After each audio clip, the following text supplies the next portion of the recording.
Hello everyone, मैं विनय सिंह और आप देख रहे हैं इंडियाज बेस्ट ऑनलाइन प्लेटफॉर्म। तो एक बार फिर से मैं विनय सिंह आप सबका स्वागत करता हूं इंडिया के नंबर 1 ऑनलाइन प्लेटफॉर्म। क्लास को स्टार्ट करने से पहले एक छोटा सा रिक्वेस्ट आप सबसे करना चाहूंगा, प्लीज चैनल को लाइक शेयर और सब्सक्राइब जरूर कर दें, क्योंकि आपका लाइक आपका शेयर हमारे लिए एनर्जी की तरह काम करता रहा है और करता रहेगा। तो चलिए क्लास को स्टार्ट करते हैं। हमने कार्बन कंपाउंड की प्रॉपर्टी स्टार्ट की थी। हमने कार्बन कंपाउंड में प्रॉपर्टी में क्या देखा था? हमने कार्बन कंपाउंड प्रॉपर्टी में देखा था कार्बन नॉन मेटल है, कार्बन टेट्रावेलेंट है, कार्बन कोवेलेंट बॉन्ड बनाता है, कार्बन में कैटिनेशन प्रॉपर्टी होती है, आइसोमेरिज्म शो करता है, पॉलीमेरिज्म भी शो करता है, कॉम्प्लेक्सिटी भी होती है। एक्शन ऑफ हीट की जरा सा हम बात करें, सॉल्युबिलिटी की बात करेंगे और एलोट्रॉप्स की बात करेंगे। तो चले एक्शन ऑफ हीट के बारे में हम बात करते हैं। ठीक है, एक्शन ऑफ हीट के बारे में हम बात करेंगे। पहले हम एक्शन ऑफ हीट देखें, फिर उसके बाद solubility and then allotropes of carbon देखेंगे। देखते हैं कि कार्बन कंपाउंड में अगर हम हीट करें तो क्या होगा। तो अगर कार्बन कंपाउंड को आप हीट करेंगे, कार्बन कंपाउंड बहुत कम टेम्परेचर पर टूट जाते हैं। इसका मतलब कार्बन कंपाउंड की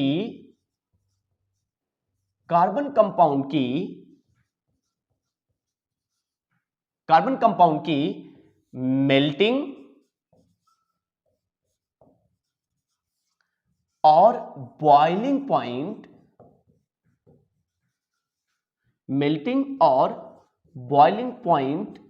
लो होता है। किसकी तुलना में?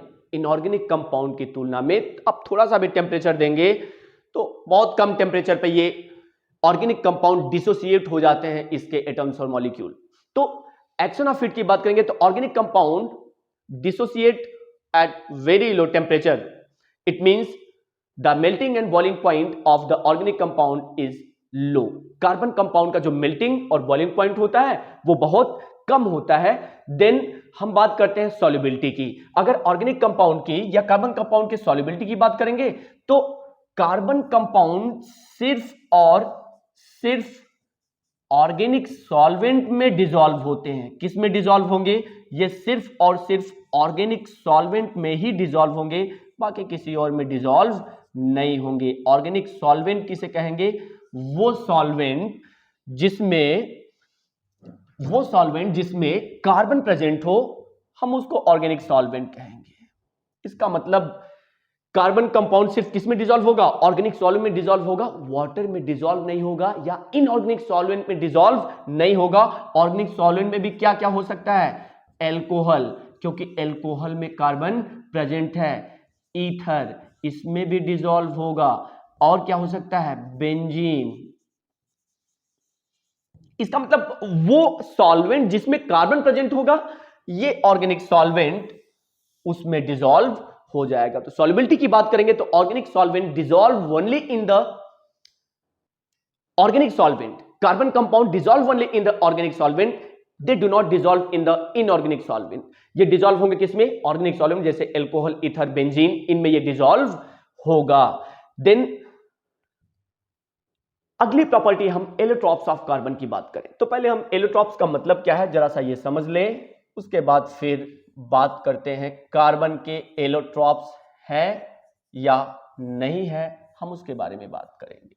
ठीक है, देख लेते हैं कार्बन के एलोट्रॉप्स है या नहीं है। एलोट्रॉप्स का मतलब क्या है?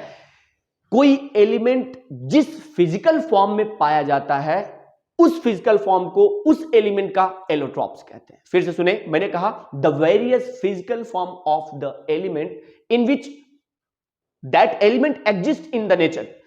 वो अलग अलग रूप, वो फिजिकल फॉर्म, वो भौतिक रूप जिसमें कोई एलिमेंट, जिस रूप में कोई एलिमेंट प्रेजेंट है हमारे नेचर में, उस फिजिकल फॉर्म को हम एलोट्रॉप्स कहेंगे, उस एलिमेंट का। तो हमारा कार्बन भी कई फिजिकल फॉर्म में पाया जाता है, जैसे डायमंड के रूप में है, प्योर कार्बन है, ग्रेफाइट के रूप में है, प्योर कार्बन है, बकमिंस्टर फुलेन के रूप में है, प्योर कार्बन है। तो इसका मतलब क्या बताएंगे? There are 3 allotropes of carbon, diamond, graphite and buckminsterfullerene. उससे पहले अगर एलोट्रॉप्स का डेफिनेशन देना हो तो हम कहेंगे द वेरियस फिजिकल फॉर्म, वो अलग अलग फिजिकल फॉर्म जिसमें कोई एलिमेंट पाया जाता है, जिस रूप में कोई एलिमेंट पाया जाता है, वो अलग अलग रूप जिस रूप में कोई एलिमेंट पाया जाता है उसी फॉर्म को, उसी फिजिकल फॉर्म को हम एलोट्रॉप्स कहेंगे। The various physical form of an element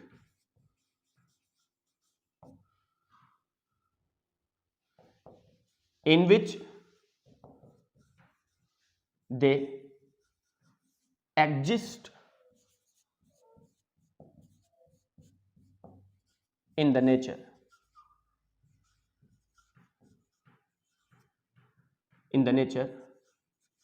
are called, क्या कहेंगे उसको? एलोट्रॉप्स कहेंगे, called allotropes of that element, उस एलिमेंट का एलोट्रॉप्स कहलाएगा। कार्बन के 3 एलोट्रॉप्स हैं। कौन कौन से? एक तो डायमंड है, कार्बन के 3 एलोट्रॉप्स हैं, डायमंड, ग्रेफाइट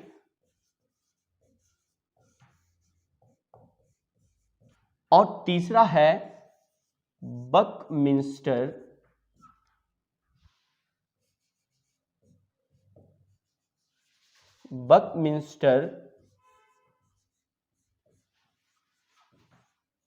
फुलरेन।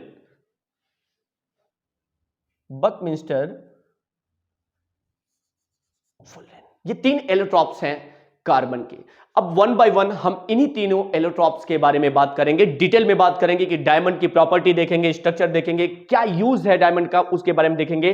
देन ग्रेफाइट को देखेंगे कि ग्रेफाइट का यूज क्या है, ग्रेफाइट की प्रॉपर्टी क्या है, ग्रेफाइट का स्ट्रक्चर क्या है, ग्रेफाइट का यूज क्या है, वो भी हम बात करेंगे। बकमिंस्टर फुलरेन को भी हम देखेंगे, उसका स्ट्रक्चर, उसकी प्रॉपर्टी, उसके यूजेस, इन सब के बारे में हम बहुत डिटेल में आगे बात करेंगे। तो चलें आज की क्लास हम यहीं पर खत्म करते हैं, क्योंकि कार्बन की सारी प्रॉपर्टी हमने डिस्कस कर ली, ये सारी प्रॉपर्टी हमने बात कर लिया। जो जो प्रॉपर्टी हमने यहां पर आपको बताया था सारी प्रॉपर्टी हमने बात कर लिया। कार्बन नॉन मेटल है, टेट्रावेलेंट था, हमने आपको बताया कोवेलेंट बॉन्ड बनाता है, हमने आपको बताया कैटिनेशन की प्रॉपर्टी है, वो भी एक्सप्लेन किया, आइसोमेरिज्म शो करता है, हमने एक्सप्लेन किया, पॉलीमेरिज्म भी है, कॉम्प्लेक्सिटी की बात हमने की थी कि कार्बन कंपाउंड बड़े कॉम्प्लेक्स स्ट्रक्चर बनाते हैं, एक्शन ऑफ हीट की हमने बात की, बहुत कम टेम्परेचर पे डिसोसिएट हो जाते हैं, इसका मतलब मेल्टिंग वॉल्यूम पॉइंट कम होता है, सॉल्युबिलिटी की भी हमने बात की, ऑर्गेनिक कंपाउंड या कार्बन कंपाउंड सिर्फ और सिर्फ ऑर्गेनिक सॉल्वेंट में डिसॉल्व होते हैं, जैसे बेंजीन, ईथर, एल्कोहल, हमने बात किया, एलोट्रॉप्स भी हमने बात किया। देन अब हम वन बाय वन तीनों एलोट्रॉप्स के बारे में बात करेंगे कार्बन के। ओके, चैनल और वीडियोस को लाइक, शेयर और सब्सक्राइब करते रहें। Thank you.